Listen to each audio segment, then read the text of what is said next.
వి gold trusted gold buyers తాకట్టులో ఉన్న బంగారాన్ని విడిపించి ఈ రోజు ఉన్న మార్కెట్ ధరకే కొనబడును. మరిన్ని వివరాలకు సంప్రదించండి 77107720. మేము ఈ సంస్థ నెలకొల్పిన తర్వాత చాలాసార్లు డివిజనల్ రైల్వే ఆఫీసర్స్ని జోనల్ ఆఫీసర్స్ని కలిసింది. మేము మొదట హైదరాబాద్ ఎక్స్ప్రెస్ అంటే 12604 మనకి ఇక్కడ ఆగదు కోవిడ్ టైం నుంచి. దాని తర్వాత మధురై ఎక్స్ప్రెస్, ఈ 2 బండ్లు అడిగాము.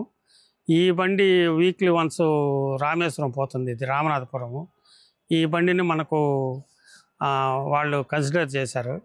ఈ బండి డైలీ పెనాగనికి ముందు మద్రాసుకు పోయే ప్యాసింజర్స్కి కానీ ఈ డైలీ ట్రావెలర్స్కి కానీ తర్వాత ఏదైనా వర్క్ మీద పోయే వాళ్ళకి కానీ గురువారం రోజు మనకు మంచి అనుకూలం అని చెప్పి ఈ బండి అడిగాము.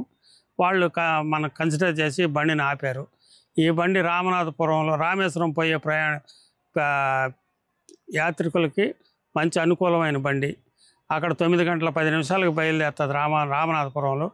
మనకు శుక్రవారం రాత్రి 9:12-15కి వస్తుంది. తెల్లారి సికింద్రాబాద్ 9:30కి సికింద్రాబాద్ వెళ్ళిపోతుంది. మళ్ళీ సికింద్రాబాద్లో గురువారం బుధవారం రాత్రి 9:15 బయలుదేరి తెల్లారి మనకు 8:15కి వస్తుంది. ఇది హైదరాబాద్ ప్రయాణికులకి రామనాథపురం ప్రయాణికులకి అనుకూలం అని చెప్పి ఈ బండిని అడిగాము. రైల్వే శాఖ కన్సల్ట్ చేసి మనకు బండి నాయుడుపేటలో ఆపేటట్టు చూశారు. తిరుమల యాత్రికులకి శ్రీకాళహస్తి, వెల్లూరు, కాణిపాకం పోయే వాళ్ళకి చాలా అనుకూలమైనది. మద్రాసు హైదరాబాద్ నుంచి నాయుడుపేటకు వచ్చి నాయుడుపేటకు పోయి దర్శనం చేసుకొని తిరిగి మరోజు నైట్ ఈ బండి హైదరాబాద్ వెళ్ళిపోతుంది. వాళ్ళకి అనుకూలమైన బండి. తర్వాత రామేశ్వరం పోయే యాత్రికులకి వాళ్ళకి అనుకూలమైన బండి ఈ బండి. అది ఇక్కడ 8:10 పోయి ఈరోజు రాత్రికి అంటే గురువారం నైట్ రామనాథపురం వెళ్తుంది. మీరు అక్కడ రామేశ్వరం వెళ్ళి దర్శనం చేసుకొని మళ్ళా శుక్రవారం నైట్ ఎక్కేస్తే తిరిగి మన గమ్యస్థానం చేరిపోతాం.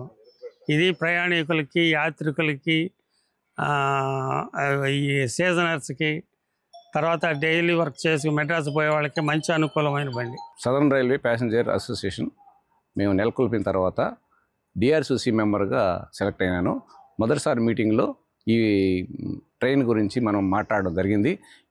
ఈ చండీగఢ్ టు మధురై ట్రైన్ మాట్లాడడం జరిగింది. ఈ ట్రైన్కి మనకు అనుకూలం చేసి రైల్వే శాఖ మనకు అందుబాటులోకి తీసుకొచ్చింది. అది ఈ రోజు నుంచి మొదటగా నిలవడం జరిగింది.